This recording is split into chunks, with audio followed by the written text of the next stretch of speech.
Секако дека не, одговорноста за водење на Министерството е кај министерката и одговорноста таму евидентно дека е собрана само на 3 лица, што значи дека таа треба да се прошири. Меѓутоа, ако мислат дека сега ја завршуваат истрагата, мислам дека многу се лажат.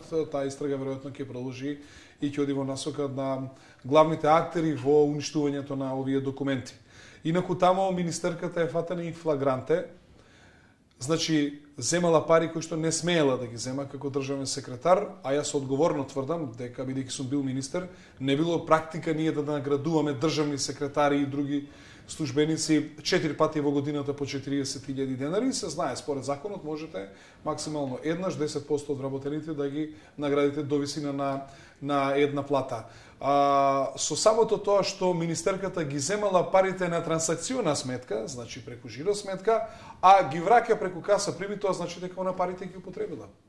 И ова беше, откако беше откриена од страна на извадена оваа афера од страна на Социјалдемократскиот сојуз, таа напише ливчиња дека каса прими, дека ги вратила парите назад, што значи дека уште повеќе се дозакопа со таквата своја непромислена активност и односно со тоа што парите ги земала на тековна сметка, а ги враќа практично во кеш, значи дека таа парите и ги употребила и ги искористила, и доколку таа афера не беше откриена, веројатно таа немаше намерење да ги враќа парите.